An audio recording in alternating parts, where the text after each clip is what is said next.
Hello from Dream Vacations. We look forward to helping you plan a cruise vacation where you can race your friends on the top deck while cruising the oceans, or you can compete with your friends in style with virtual reality racing on board. If cruising is not for you, we can send you to Germany, where you can challenge the ring, or whisk you off to Abu Dhabi to take on the world's fastest roller coaster in Ferrari World. Whatever your dream vacation may be, let Dream Vacations handle the details and make that dream into reality. Visit us at www.travelwithanangel.com.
This is the original esport racing game. This is iRacing.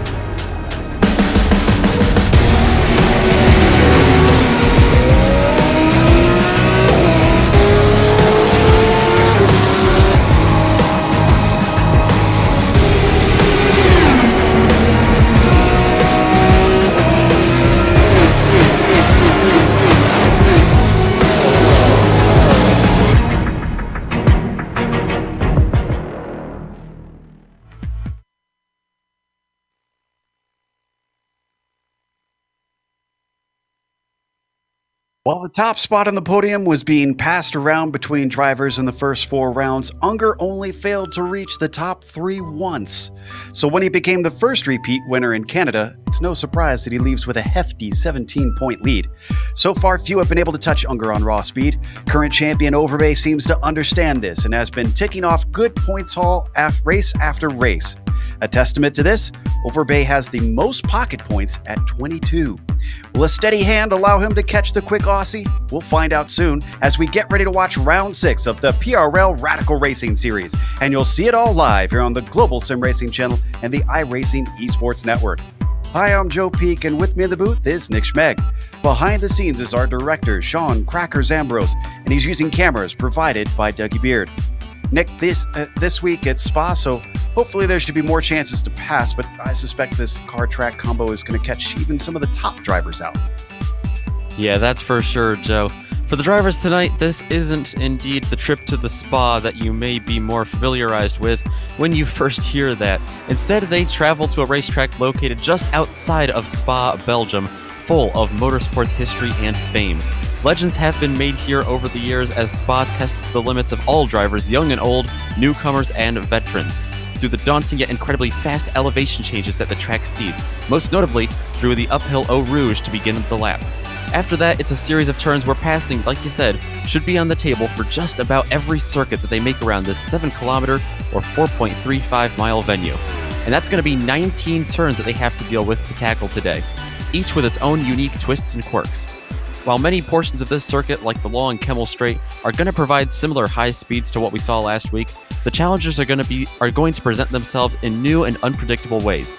To get a better idea of how the downforce, speed, and precision all play a factor into putting a lap around here, allow me to send you down to the track. It's the GSRC Lap Guide.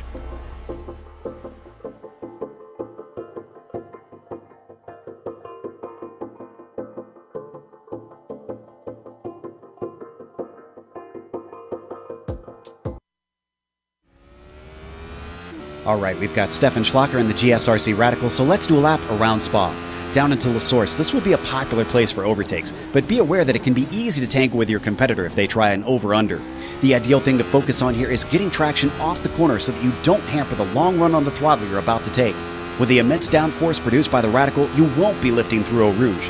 It's all about simply straightening out this famous corner to give yourself every little bit of speed you can get for the Kemmel Straight. Expect drivers to use the draft to try to attempt some passes, and if they don't get fully by you, then it's a game of chicken on the brakes into Lacombe. The back and forth nature of this chicane can make a side-by-side battle carry on for a few apexes here, especially since this sequence flows right into Malmedy, so it acts as part of the chicane. And if you're still going at it on your way back down the hill, whoever is on the outside of Rivage is probably going to be the one to lose out. It's off camber, so it's rare that you see someone able to use the long way around to successfully make an overtake. Quickly, the track switches back into no-name and you'll continue to drop in elevation. Watch out how much of these curves you take in places because you can certainly upset the car. It'll take some trial and error to assess where you can get greedy. Then we hit Puhan, and you'll need some brakes and a smooth turn-in on the first apex, but the second is simply flat out. That'll be important because even though the straight itself down to Fanyes isn't long, it's also downhill and you've been on the throttle since halfway through Puhan. You don't often see passes into this swift chicane, but anyone who's getting desperate could try to pull a surprise attack. It's another short burst to Stavelo, but this two-part corner is easily one of the more important turns of the circuit. The first half is a slower part, but you still want a nice solid exit. Then, feather the throttle in the second half while you try to keep your speed up. Any bit of momentum you can add will pay dividends. Even Blanchimont doesn't require a lift. If you can withstand the dirty air, you've got your last opportunity for a pass under braking into the bus stop. You definitely want to stay off the tall red inner curves because the Radical does not like them. Once again, it's all about that good corner exit to keep yourself safe on the run to La Source, but hopefully, if you've kept it all together, you've now finished a lap around Spa.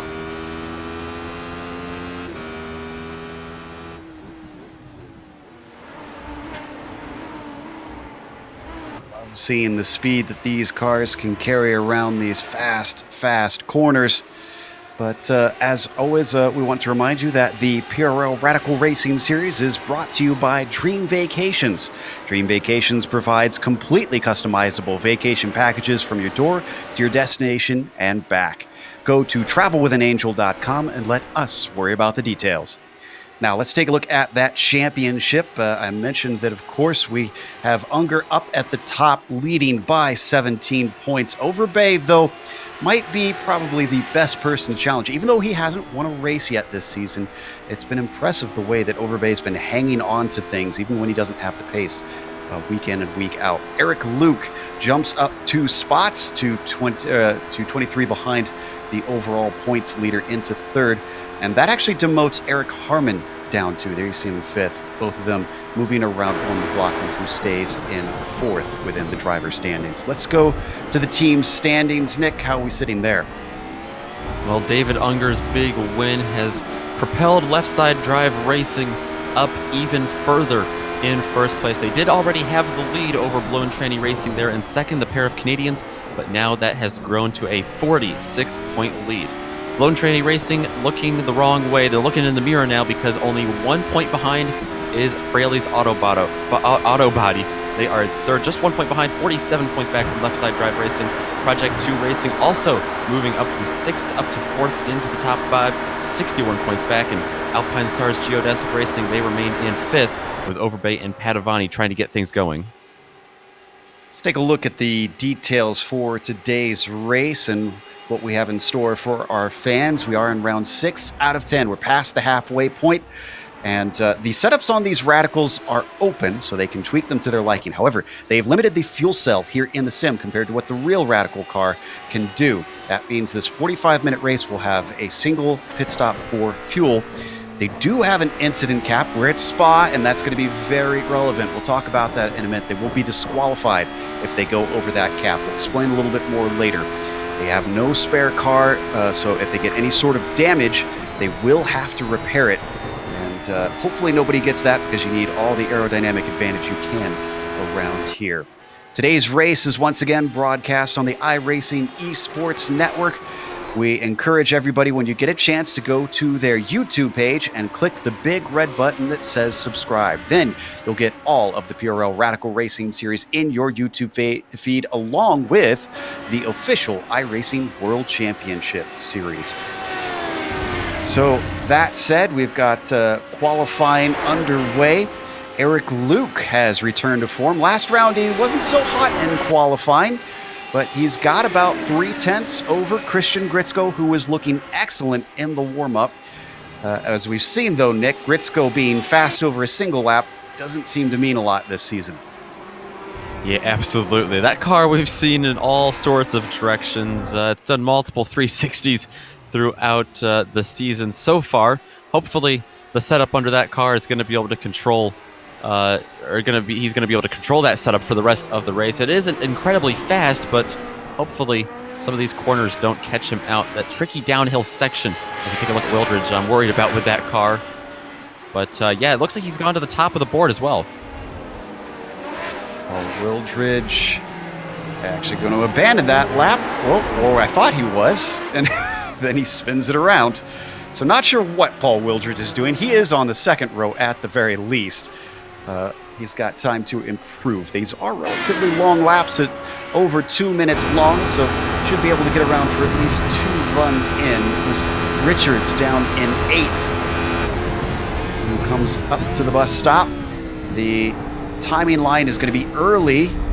It's going to be different from the start line here on the GP course, but only just a little bit. So as he crosses, it's a 2:18.0, so that is not a fast lap for the number 49.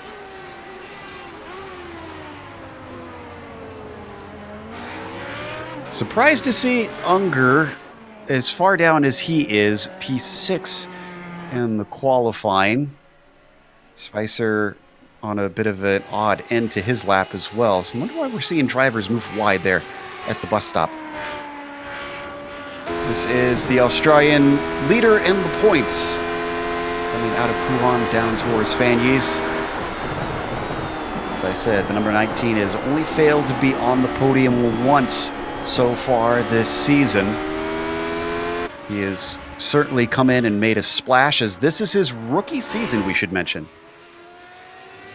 Yeah, and he's doing absolutely phenomenal with 2 wins this season, like you mentioned, especially that one last week at Mosport. The other one came at Road Atlanta, so pretty similar tracks there, a bit unlike Spa, so hopefully he's able to have pace tonight still. He is in 6th, but like you said, that is a little further back still than we're used to seeing the 19 car.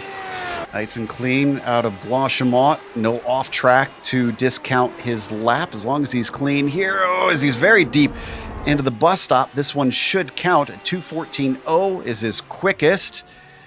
Not the tidiest of corners. Unfortunately, that's going to cost him a 10th off of his fastest. So these off tracks that we've been mentioning, for our viewers who haven't watched or driven iRacing before, Nick, what exactly are we talking about, and why are they significant to the race today? Yeah, essentially here in iRacing, you have the incident counter, where you have things like 4 points that they will give you for contact with another car, 2 points for minor contact or contact with something like a wall, 0 points for maybe a little bump draft down the Kemmel Straight here, but the 1X is what they're going to have to watch out for tonight. Those little 1-pointers, they are going to add up in a hurry here as you go through turns like Pouhon and Blanchimont here and No Name.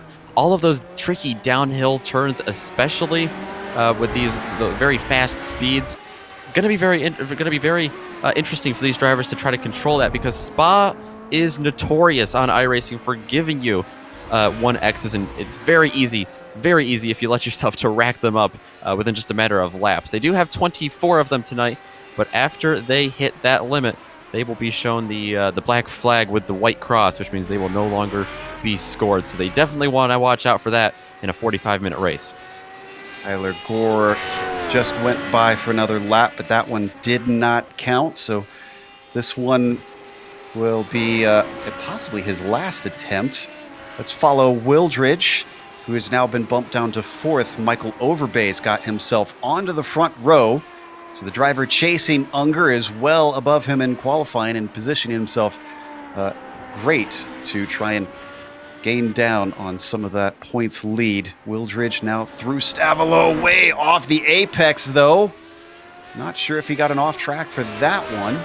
He will be able to come around to start another lap if he so desires. The Hoosier, though, certainly not on the cleanest of runs.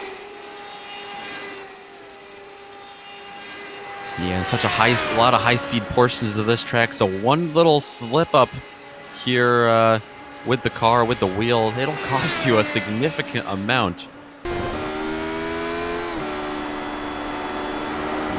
Right on board with Owen McLaughlin. And I can report that Wildridge abandoned that lap. That will mean that he will unfortunately not be able to start another one in time. Take a look at Gilman, who's the last driver to have gotten a time in. We're waiting on William Lee to get out there, and in fact, it looks like he's not. So Lee, if he starts this race, will be at the back of the pack. Gilman's fastest lap is a 2:22.2. This one, as he crosses the line, 2:17.0, much faster, and it actually puts him P13. Nicely done. Tyler Gore now coming up to the bus stop. He's got a 2:16.2, just ahead of Gilman. On the timing boards, is this one going to count for him? It will, and it's faster at 2:15.6. That's 7/10 chopped off. And unfortunately, he's actually still in the same spot. He was way behind Barnett, who's ahead of him. This is Christopher Richards now. As the checkered flag comes out, he's going to be the first car to be done for the day in qualifying. 2:14.7. Is this going to be an improvement? Oh, it's not. It's not even going to count. He had an off track somewhere. Long ways back to the next car. Unger barely heading through Stavelo now. David Unger, he's been demoted all the way down to 8th place. He's definitely going to want to look up, and he's going to have an off track there, and he's going to just retire the lap, it looks like. So Spicer is well going to see what he can do. A fellow teammate is now the last driver on the timing sheets since Guillaumin came through and improved. Comes up through Blanchimont.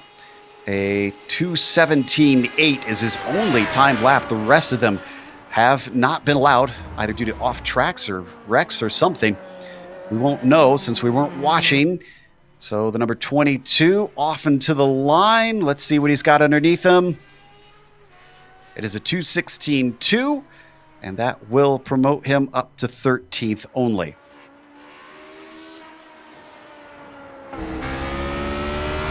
Tyler Gore looks like he will be the last one to complete a timed lap.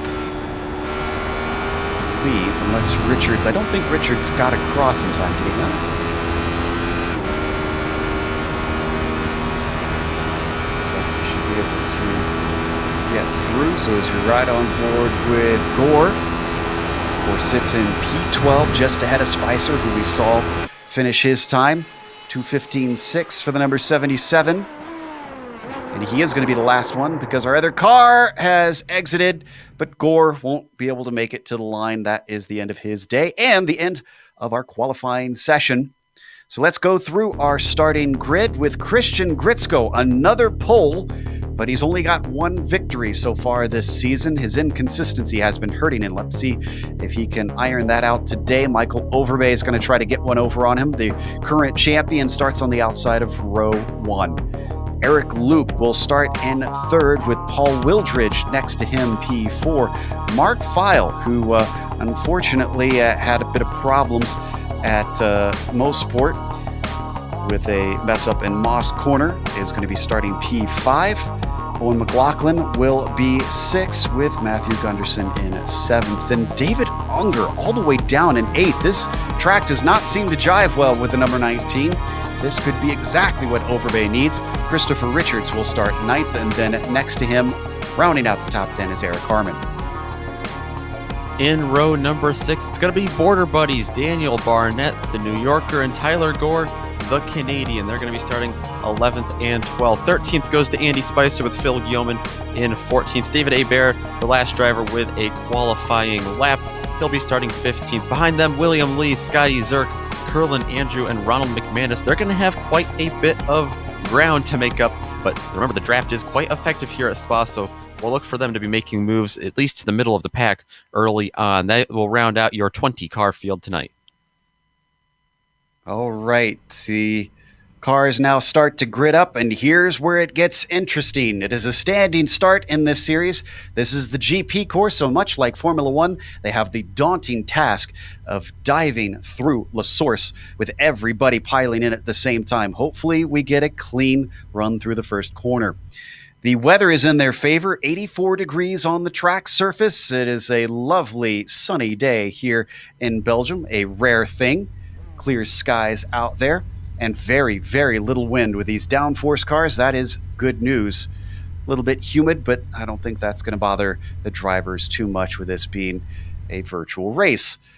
As you can see, the last of the cars working their way out to the grid, just waiting on Lee, Zerk, Gore, and Maujo.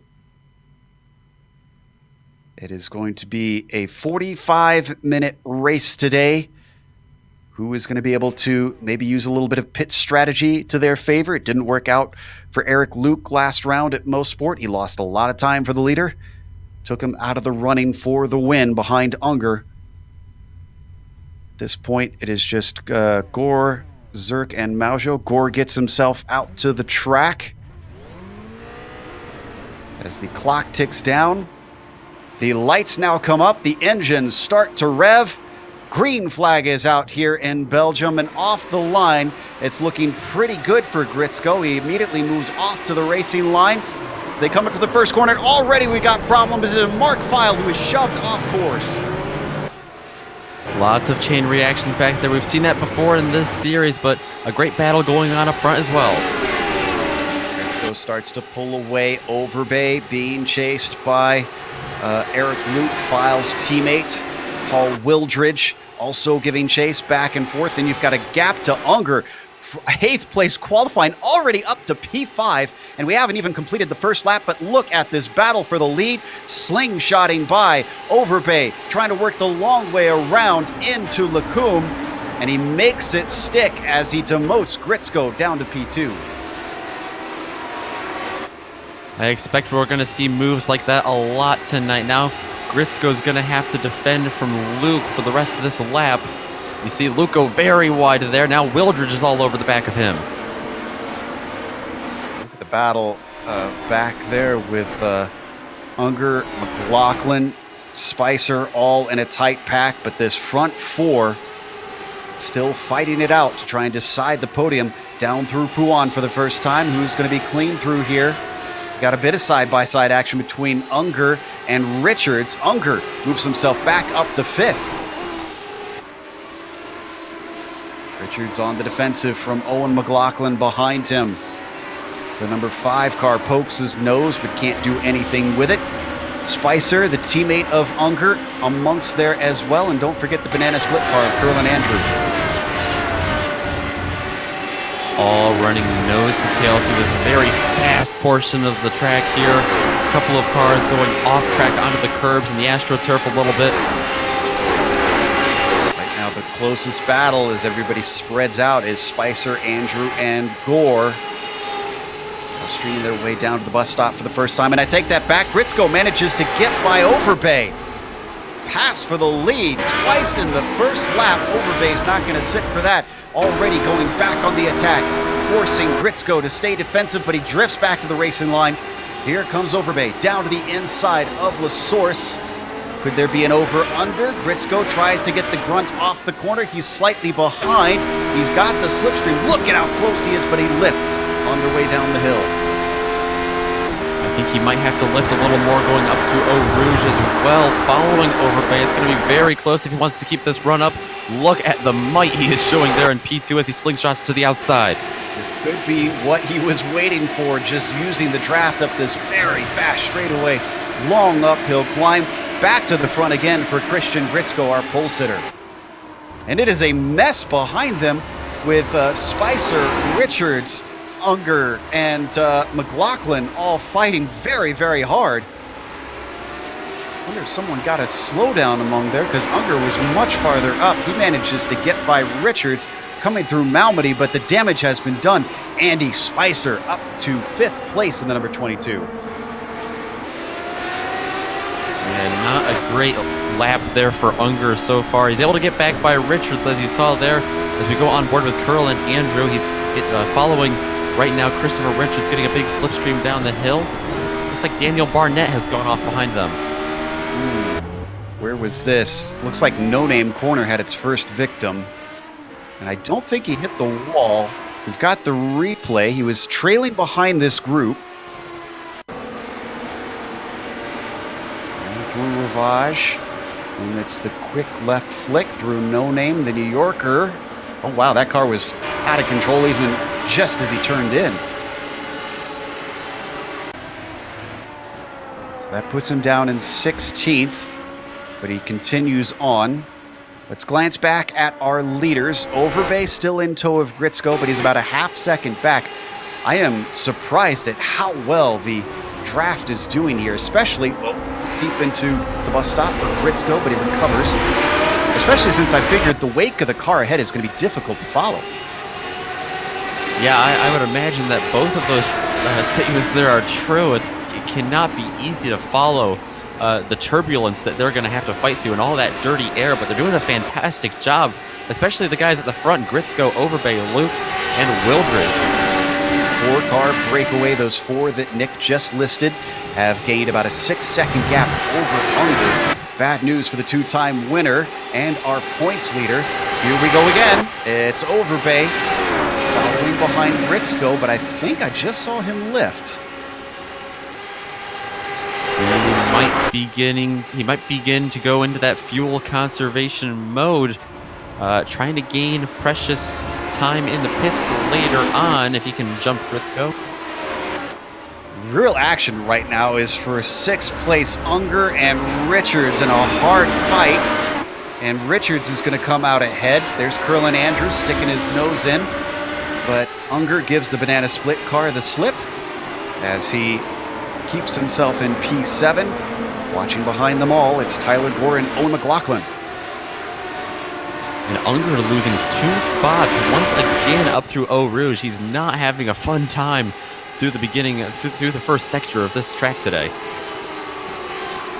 Stay close together. I wonder if we've got a little bit of time now, though, to go back and look at Files' incident off the start at the very beginning. Let's see if we can get that replay going. Yeah, we got a little bit of time here while these cars get to a faster portion. Let's take a glance at that. I know you mentioned this was Mark File involved. I think the car that got into him was Matthew Gunderson in the 33 behind him. I think he just outbraked himself going down into the source. Take a look. Yep. There you see him pulling off to the right after he hits him because he slams the wall. If it's not Gunderson, it's one of his teammates. Similarly painted car. Oh, and it was indeed Gunderson. Yeah, as we go on board with Gunderson, you know what else I noticed there is that when the 777 of Mark File came across, he actually hit the nose of Unger quite a bit. A little bit of damage on the front of that 19 might explain why he's so slow through the flat-out sections of this track. Certainly makes it a nightmare for Unger. As we come back to the top 2, Gritsko still leads Overbay. No change for position since we left them. And if there's no change this time down the Kimmel Straight, I think you're right. I think Overbay's starting to play fuel games. Yeah, no attempt. He's just cruising behind him. Same thing with the 2 cars behind them. Luke and Wildridge have had runs if they want it, but both are soft shoeing it.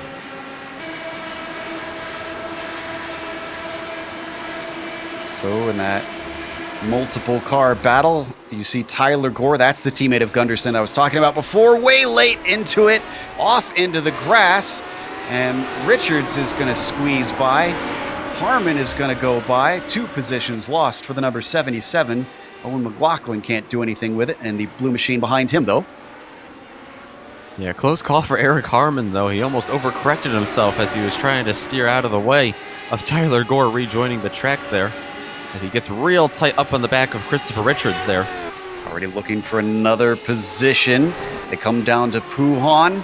Swift downhill double apex left-hander. And he's able to withstand the buffeting, the wake of the car ahead, but not quite close enough to go on the attack into Fanyes. Bad news for Mark File fans is he's already retired. He will not be continuing in this race. We're down to 17 drivers on the circuit. This is great. Oh, this is looking fantastic for Harmon. He is right tucked up underneath, and he'll get a big dose of slipstream. Can he get by him before they get to Blanchimont? Is he not daring enough? It looks like he's pulling back in the racing line. Will he try it down into the bus stop? That's going to be his next good opportunity here. He's got to really be precise on the brakes, though. Just a little too far back from what it looked like. So not daring enough for the number 617, but certainly keeping Christopher Richards in check. Already 10 minutes into this race. It is flying by. And I think we had more problems with Daniel Barnett. He was the one who spun in No Name. And it's another self-spin for the 66. Yeah, this time down, not quite into the bus stop, kind of in the middle part of the bus stop. Phil Guillaume's going to be the 96 car you see getting through this incident.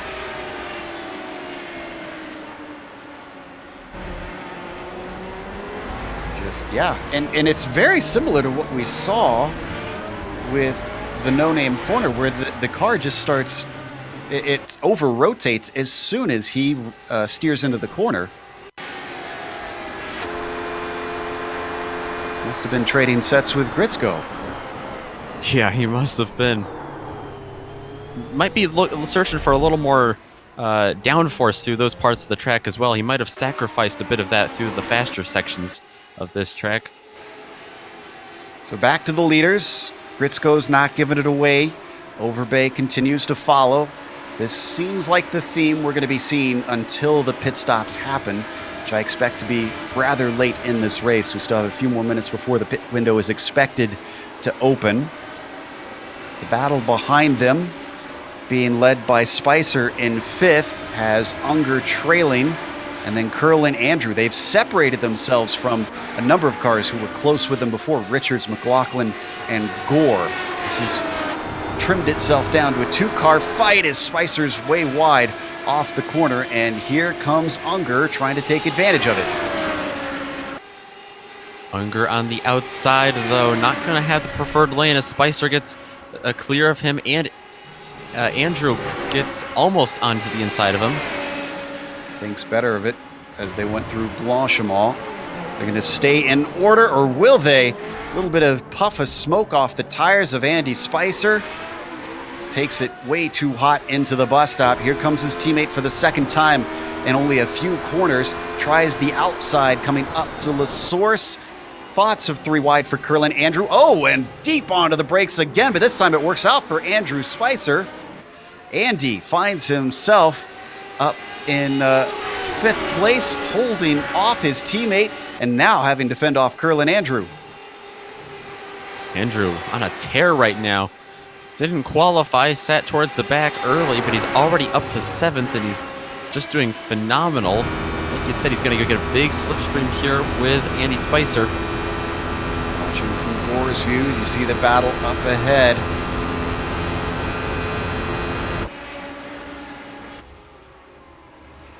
And it looks like McLaughlin's going to move himself into P8. I can report that Andrew did get by Spicer.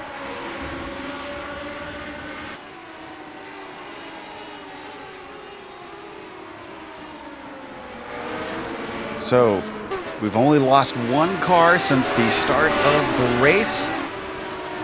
It's certainly been some fierce fighting through the rest of the field. So we take a glance farther down.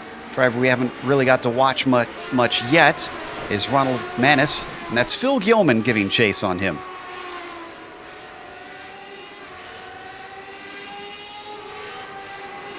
Down towards Puhan. The car ahead of them is David A. Bear, kind of running his own lonesome race. And a great run through Puhan for Ronald Manis. Not only gets him safe from the number 96 of Guillaume, but starts to reel in David A. Bear bit by bit.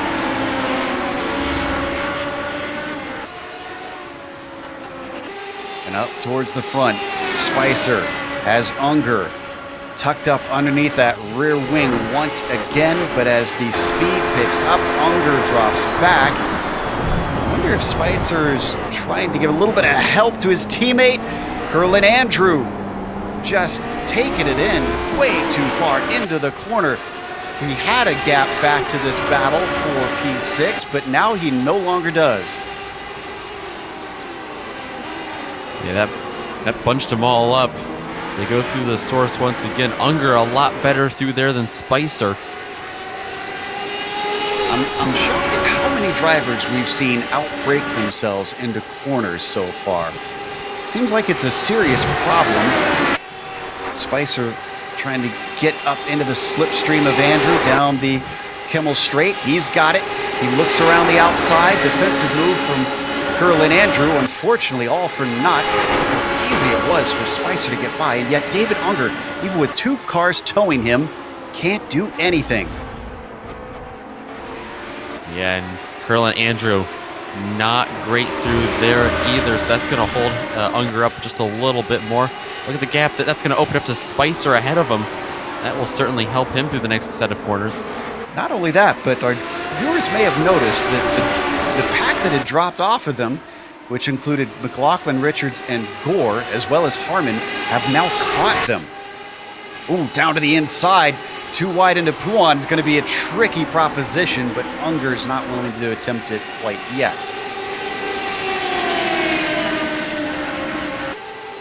We've seen Unger take a lot of peeks for some daring moves tonight. Just hasn't been able to pull them off. Might be dealing with a little bit of that front end damage and might just be having a bad night. He didn't qualify very well back in 8th, which is certainly unlike him, but he doesn't want to stick his nose into trouble too much here early on. He's got a points lead to defend as well. The picture being painted is that David Unger is going to miss out on the podium for only the 2nd time this season in 6 rounds. He's fighting tooth and nail just to grab a top 5, and even that is proving hard for him.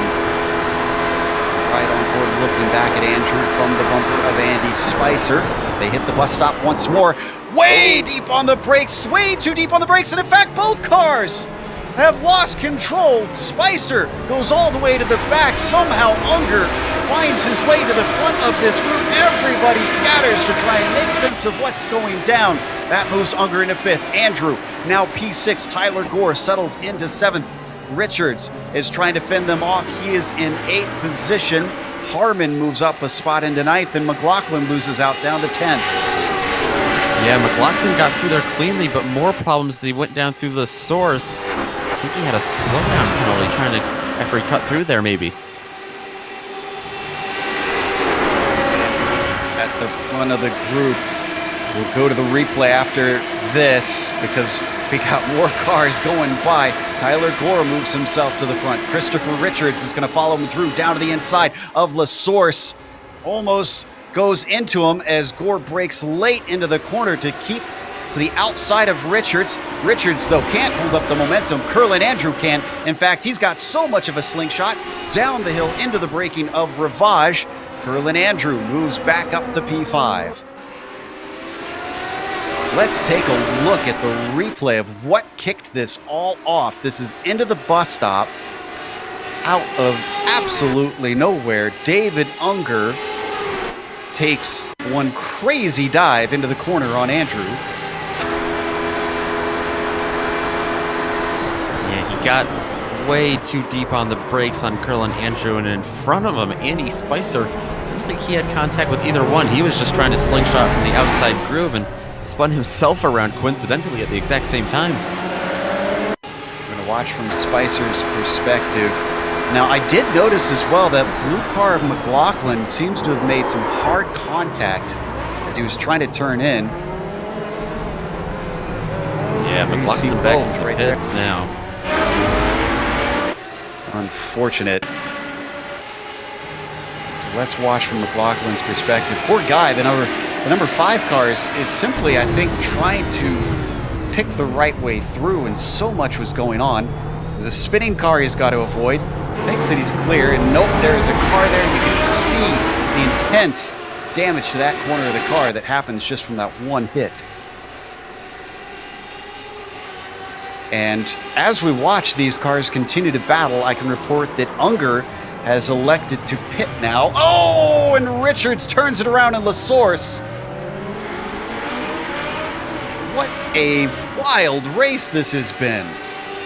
I think we may have had a little help here from Tyler Gore. I think he had already lost it before Gore hit him, though. It was hard to tell first glance. Let's take a look again. Looks like he's got a little damage on the car, and Richards definitely gets shoved around. It is a no-holds fight, Belgian barroom brawl out here today. Richards continues in 7th. Above it all, Curlin Andrew is the only one that's managed to avoid the chaos. He's got a very solid P5 by about 4 seconds over Gunderson, who leads that second pack.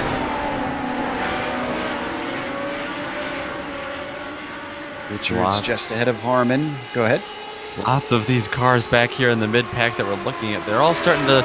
I don't know if there's a single one that is completely clean of damage yet remaining. We go on board with the 617. Taking little pokes and prods at Christopher Richards, but nothing doing for the moment. Let's stay with this, but I just want to assuage any fans that might think we're missing anything up at the top. Ritzko continues to lead Overbay, who is ahead of Luke, who is ahead of Wildridge. They have not changed position. They are cruising. Yeah, they are within range of each other. I think they could get up and be more aggressive if they wanted to up here in the top 4. I think not only is fuel conservation on their minds, but also just logging off laps. They don't want to end up like the mid-pack and the guys at the rear of the field right now. They just want to get to the end and have a solid point stay. That's exactly what they're doing. Yeah, no point battling for a position that's going to be handed right back at the next straightaway. And risks the car, a little bit of a bobble for Gunderson, but he makes good of it and heads right into the pits. Spicer's going to follow him as this battle continues on screen between Harmon and Richards. Oh, and who is that spinning? Looks like Tyler Gore finding a little too much throttle. Yeah, too hard on the gas out of the bus stop, it looks like. It's a common mistake that you see here at Spa. Especially in a car like this, it's got a lot of oomph underneath the right foot. Let's watch and listen. Yeah, Engine absolutely. Screams, and around he goes. Or is able to keep 8th position. A bear closes on him. So our highest pitter right now is actually Matthew Gunderson. He's followed by Unger. Christian Gritzko has gone off track. He's able to keep it straight. He just swung it wide. He's back in 3rd, but that's going to put Overbay up in 1st and Luke up to 2nd, just with one mistake. And that was in Pouhon that happened. So Overbay, who started on the front row, finds himself back up at the front. And as he said that, Eric Harmon had a problem involving Christopher Richards. Actually, I think this was more by himself. I think he did make contact with him, but he was the car behind. Yeah. Oh, just... You're going to see, they're down into Ravage here. It happens in No Name. We ride on board. This will be a great angle to watch it from. Suddenly the car ahead is going to check up into this corner and... Oh, maybe there wasn't contact. It's awful tight. He kept the car from getting any damage, but Harmon is now 10 seconds behind Richards, retains P7.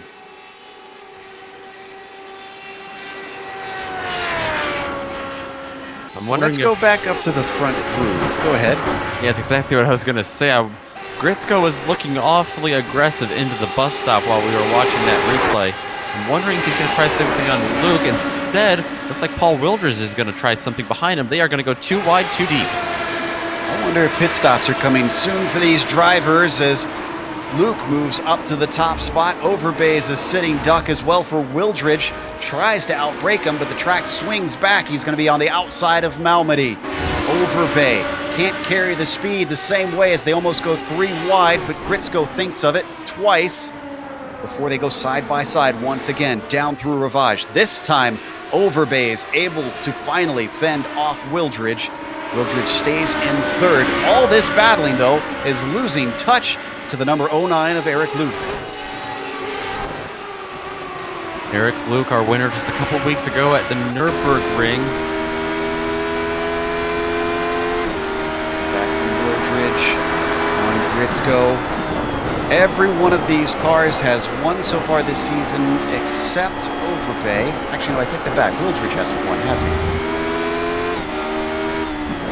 Double check my stats there. Yeah, that would be correct, I believe. Yeah. Gritsko has and Luke has.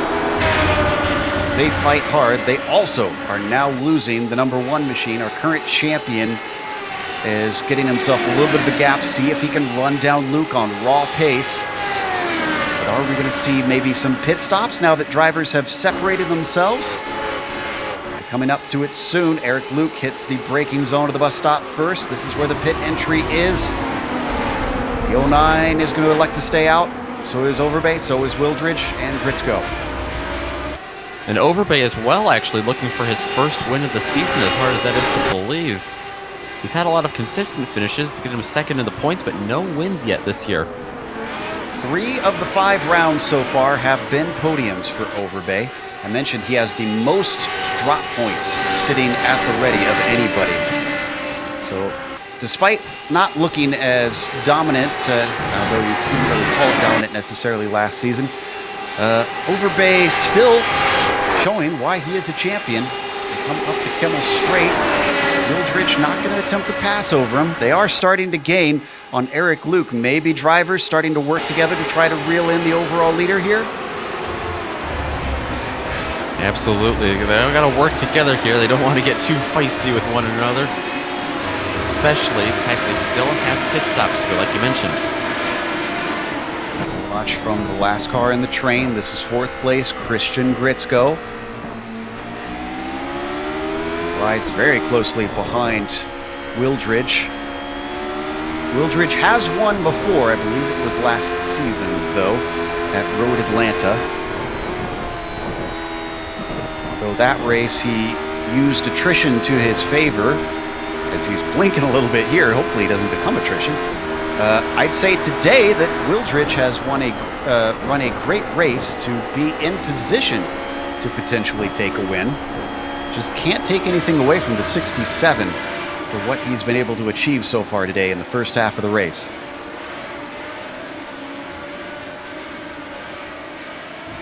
Most of the field has split apart behind them. Very kind of the leaders to give us some action once everybody else has settled themselves down.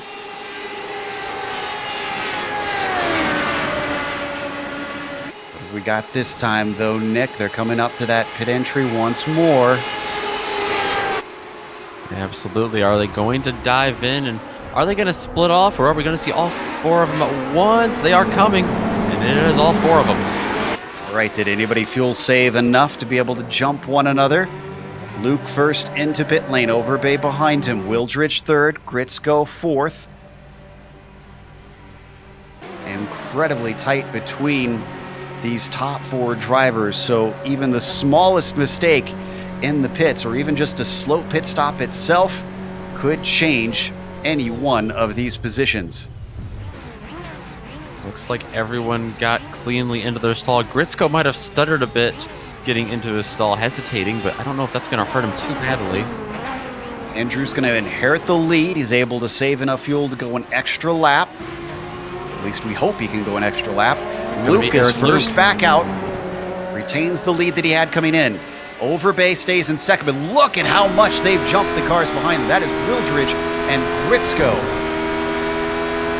And Wildridge coming out in front of Gritsko just barely. They both had to check out because it's a single file pit exit. It is a 2.5 second gap now. And that all comes down to pit times, it looks like. Both of those cars at the back had 17-second stops compared to 14 and 15 for Luke and Overbay.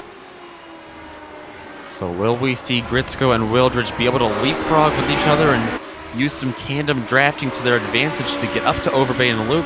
How aggressive are the 09 and the 1 car going to be up at the top? That's going to play a big factor in that as well. We've had a few more pitters. Gunderson, Unger, Richards, Spicer. Almost everybody actually has pitted. We've got Phil Gielman with a very long pit as well. I think he might be repairing some damage. Not sure what's wrong there. So the only two we're left waiting on are a Bear and Andrew, although Lee has yet to pit. He is currently 16th. And Andrew, our current leader, as Barnett is also in now. There's the banana split car of Curlin Andrew. He won the first round last season here at Spa. Talk about a wild race, that one as well. It was a little topsy-turvy. Andrew not looking likely to take a second win. He could get a top 5.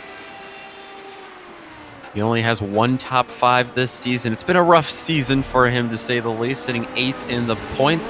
He's going to dive to the pits here. It's been a thirsty season for Curlin. It has. So Overbay now re-inherits the lead as he's chased by Eric Luke. Looks like behind them, Gritsko has jumped to Wildridge for that 3rd place position as well. It's basically a battle for best of the rest between those two. The final spot of the podium yet to be decided. Bear is going to join Andrew in the pit lane, the last car to take a stop.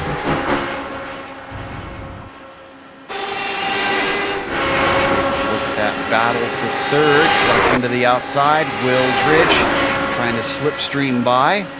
Ahead of them, the two that you see are running nose to tail. No battling between Overbay and Luke. Two very different races going on. Yeah, I think Luke knows, as much as I'm sure he'd love to be in the lead and try to open up a comfortable gap, I think he knows that if he gets side by side with Overbay for long periods of time, that those two drivers are going to close in on him once again, and I think that's the last thing he wants.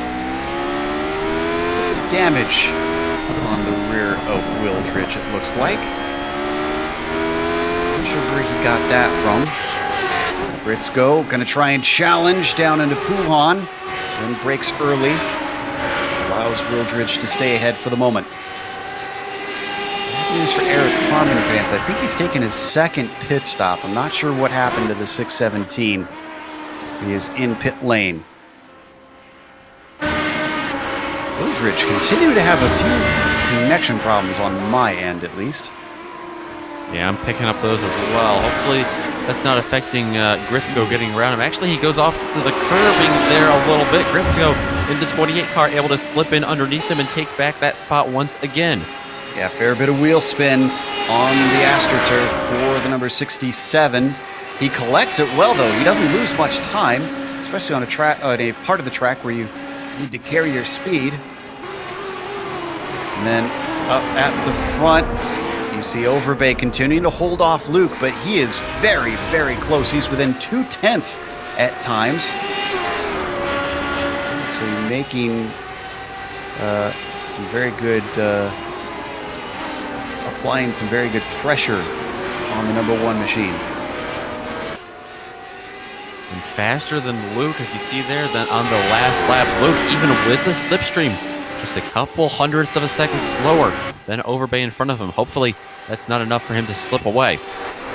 Speaking of slipping away, Gritsko is starting to look like he might be able to get away from Wildridge, and I spoke too soon. Wildridge had a tremendous run over Radillion. And in fact, he's going to easily get the spot right back. You can see the background there. Just slingshots on by. The 67 back onto the podium once again. If he could get the car woed up. A little shaky through Lacombe, but he holds it together. Yeah, he wisely waited until the last second to clear him there. He didn't want Gritsko. I mean, he cleared him so quickly, he didn't want Gritsko to pick up any slipstream after that. So this continues to swap back and forth in stark contrast to First and second place staying where they are. Another try down into Puhan. He's almost fully up alongside, and this time he's going to stick with it. Christian Gritzko works around the inside of Paul Wildridge into Puhan, retaking that podium spot. Let's step away from this for just a minute, because Eric Harmon, who returns to the track, is trying to hold off McManus and Barnett. Barnett with a big bobble coming through the bus stop, loses quite a touch of Ronald McManus ahead of him. McManus has had a week full of drafting. He had a nice top 10 run last night at Talladega in the NASCAR PRL Truck Series.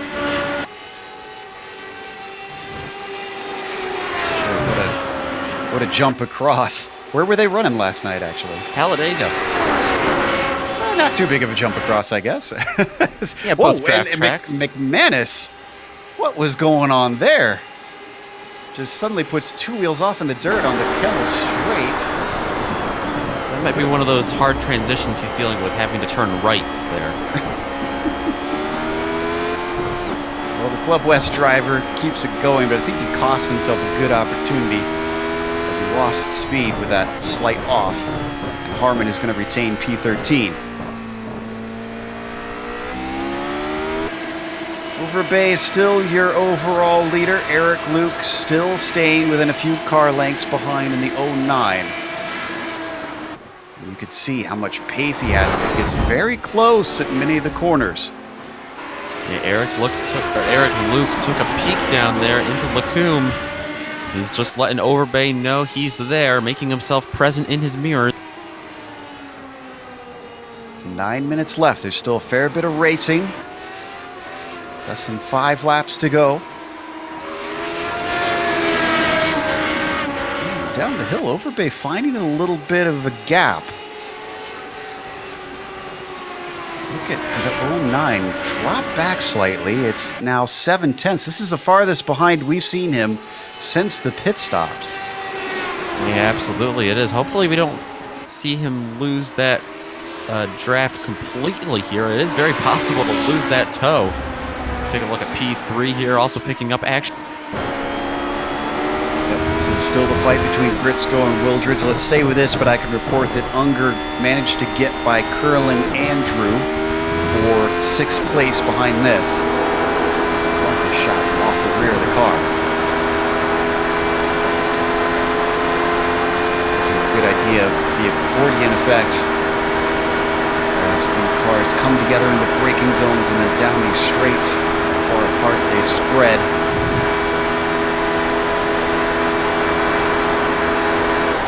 Defensive move from Gritzko. He takes to the racing line. Paul Wildridge going to follow him to that rubbered up line. Not much has changed weather-wise. It is still 82 degrees on the track surface.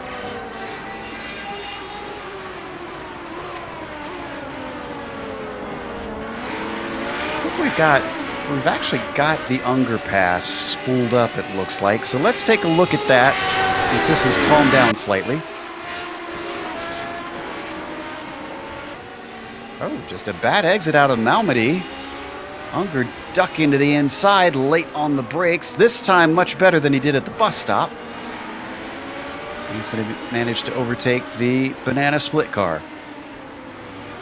And you know, while that was happening, I hate to say it, but Curlin Andrew took that spot right back. Well then, looks like we're going to be in for a lot of this. It was a lovely replay, though. I think Wildridge may have lost connection because he's disappeared and he's starting to fall down the timing and scoring order. I do not see a message yet that he's lost it as we come back to the battle between Richards, Andrew, and Unger. Andrew now up at the front in 6th. Excuse me, Richards at the front of the group in 5th. Andrew in the sandwich in 6th, and Unger in 7th. Still not seeing sign of Wildridge. Oh, and he's back. but Gritzko is by him. That had to be a little bit scary for the 67.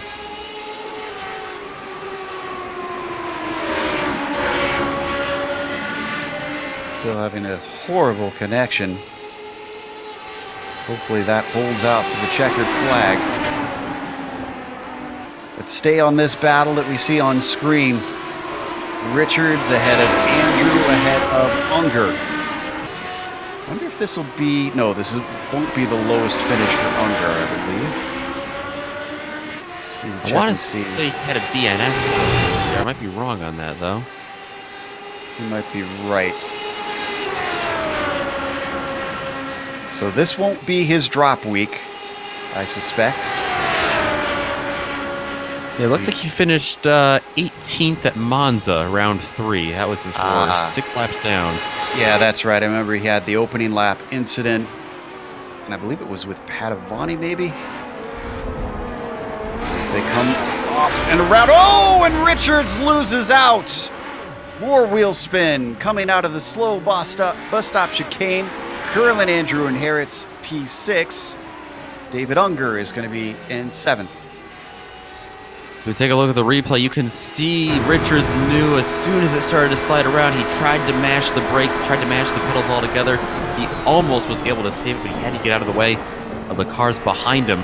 Just decided to loop it around instead.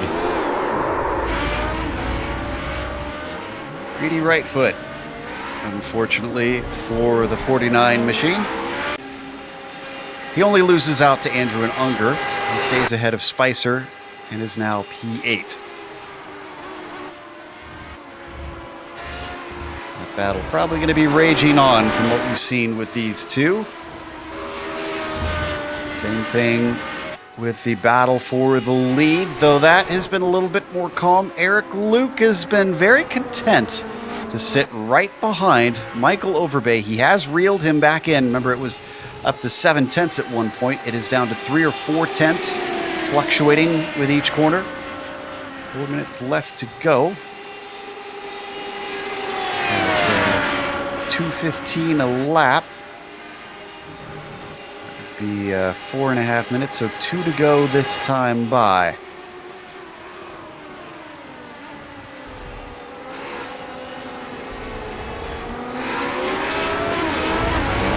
Across the timing and scoring line.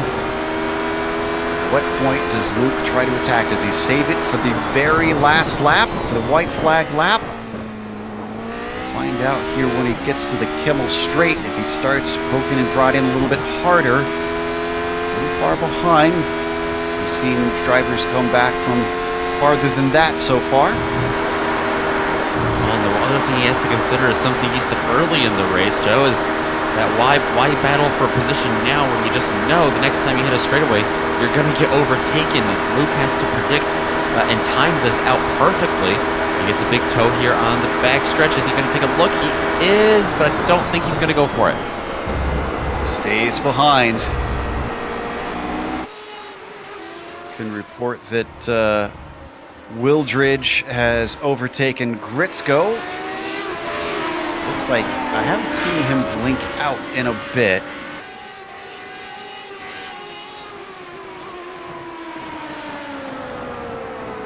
So maybe he's got whatever was gnawing on his connection to let go. Looks like a little battle between Andrew and Unger here.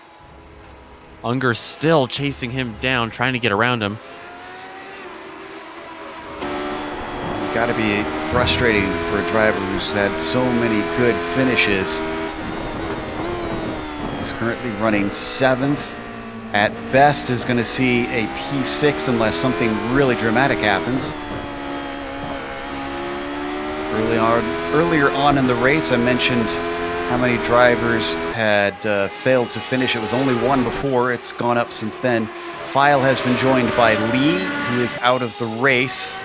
The last car still running is Owen McLaughlin, who had a long pit stop for repairs, but is able to make it a 16-car field so far.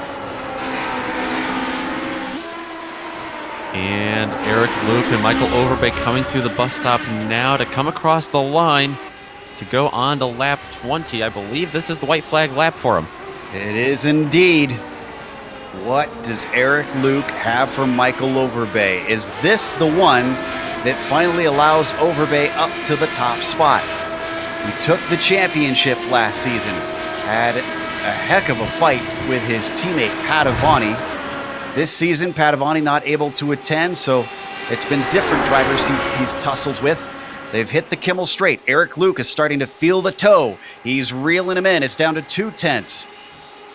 Just about a car length back. He looks to the inside. He's going to try it here. He outbrakes him. Can he take it down to the apex? Yes, he can. Nice and tidy for the 09.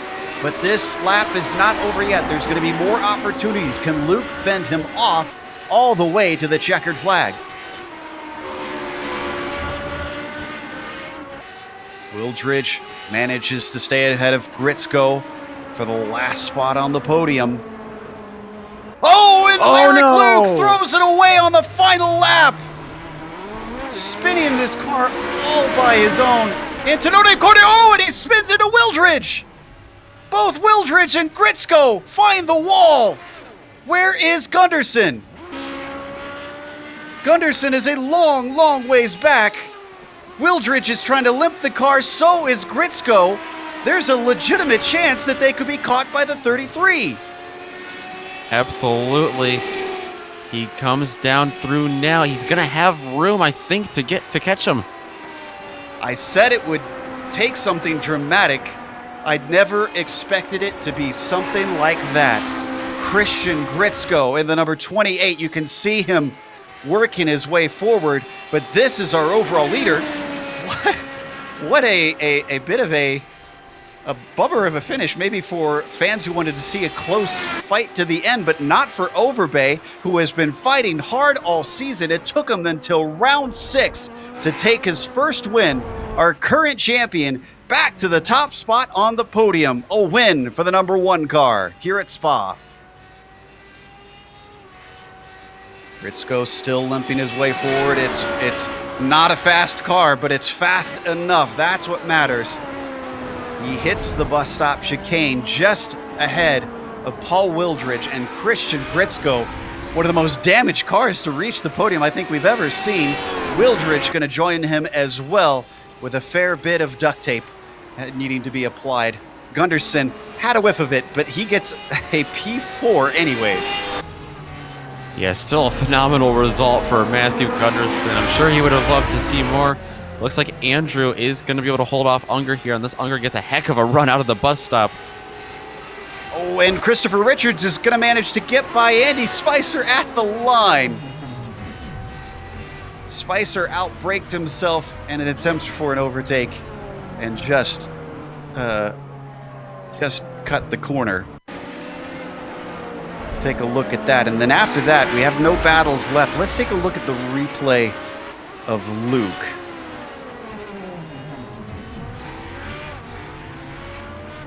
So here we go with Eric Luke.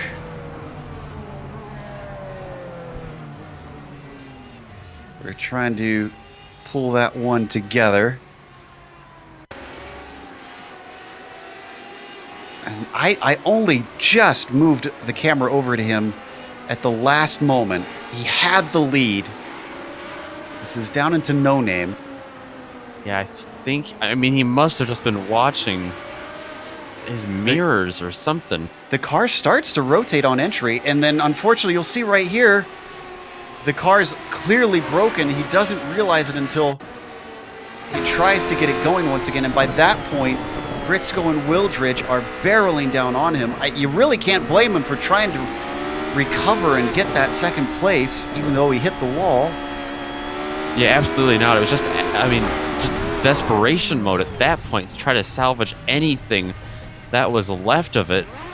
And Wildridge and Gritzko, you saw from Gritzko's view, had no warning. Yeah. They saw him off to the side slow, but there's no way they could have known he would have that spin.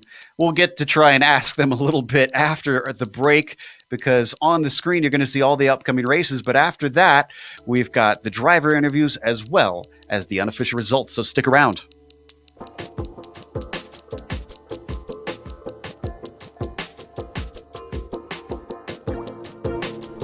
Hello from Dream Vacations. We look forward to helping you plan a cruise vacation where you can race your friends on the top deck while cruising the oceans, or you can compete with your friends in style with virtual reality racing on board.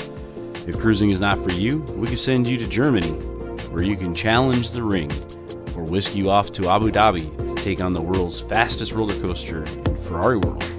Whatever your dream vacation may be, let Dream Vacations handle the details and make that dream into reality. Visit us at www.travelwithanangel.com.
Welcome back to Spa-Francorchamps. We just watched round 6 in the PRL Radical Racing Series. Michael Overbay may be our current champion, but it took him a while to get his first win this season. 6 rounds in. Even still, he's had good points finishes, and this will certainly help today. He was ahead of Christian Gritzko. I wish we could show the cars actually on the podium, because that car was a mess. He had a little bit of a wreck at the end with some surprise action with Luke and Wildridge. Wildridge finished the last spot on the podium with damage himself. We'll get to the car that ran into them a little bit later. Matthew Gunderson takes P4. And then Curlin Andrew. He won here last season. It's not as good, but a top 5 from 16th on the grid is something to be proud of. David Unger, that early damage really seemed to hurt his pace around here. He's only managed a 6. Christopher Richards was 7th, and then Tyler Gore 8th. David A. Bear takes 9th, and Andy Spicer rounds out the top 10. Nick? Back in 11th is where you'll find Phil Guillaumin, who had a quiet day. He started back in 14th, marched his way up to 11th, had a little help in front of him with a couple of incidents that he was able to bypass. Eric Harmon is going to finish right behind him in 12th by about 5 seconds. Another 12 seconds back is going to be Daniel Barnett. Ronald McManus will be the last of the lead lap cars in 14th, and there he is, Eric Luke, all the way back in 15th. A heartbreaking finish for him, our winner just a couple weeks ago at Nürburgring. He's in a points battle of his own, of course, up there, and not the finish that he wanted or deserved tonight by any means. Owen McLaughlin is going to finish 4 laps down in 16th, 6 laps down in 17th goes to William Lee, and Mark filed the last of the cars running tonight. Sergio P. Maujo and Scotty Zerk did not start tonight. But there is your 20-car roundup. We've got our winner ready to talk to us, Michael Overbay, on his first win of the season. Congratulations, sir. Thank you, sir. About time. I finally got one. I knew we were going to be fast here. Yep, and we were a bit surprised as well that it took you a while to get the top spot again, but we saw some very smart racing out there. We see on screen right now some of the early battles that you had with Gritzko, but other than a couple back and forths in the first 2 or 3 laps, it seemed like you settled into a rhythm. What spurred you to make that decision to just sit back in second for the majority of the first half? Yeah, my plan the whole time was to stay behind him. He made a couple mistakes, I think, and I got back around him, and then I was hoping he'd go back around me, which he did. And it was just to be safe for the first stint, and then let's race on the second. And we also was able to save fuel, and Eric and I knew we were going to be able to save fuel and come out of that second stint with a decent lead. And then I started to pull away from Eric a little bit, so I backed up on him for that last lap, and we wanted to make it a little exciting and race for the checkered flag on the last lap, and poor Eric crashed it out for that. how that turned. I feel bad for him. He had a really good race going too. I think a lot of fans will be a little bit gutted seeing that happen. Now, coming into the last lap, obviously you were expecting a battle for it. What was your plan? What were you going to do if you were coming side by side down into the bus stop? Which side would you have chosen? He was going to give me the inside. He already told me if I had the run, we weren't going to battle. We didn't want to wreck it. And so I told him I'd take the inside, but that's where it was going to be if I had the distance. If I didn't, I wasn't going to, dive in on him and ruin both our races. But too bad it didn't come to that.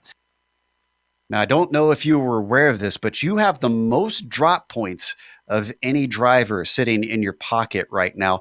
Even though this is your first win, you're actually looking incredibly good for the championship. I mean, how does it feel to know that? Yeah, I saw that we're Unger finishing this. That really tightens things up now. So maybe I'll start putting a little more practice in and put a push here at the end of the season to try to defend my title a little bit. All right. Well, we look forward to the battle between you and Unger. Congratulations on the win.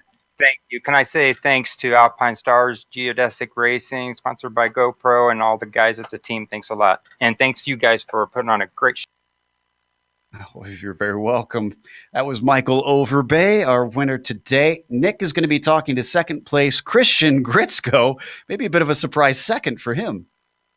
Yeah, absolutely. And not the question I had in mind to start off with this interview, but Christian, did you have any idea that was going to happen on the last lap? Not at all. I was hoping someone would mess up, specifically Paul, just because I was battling him.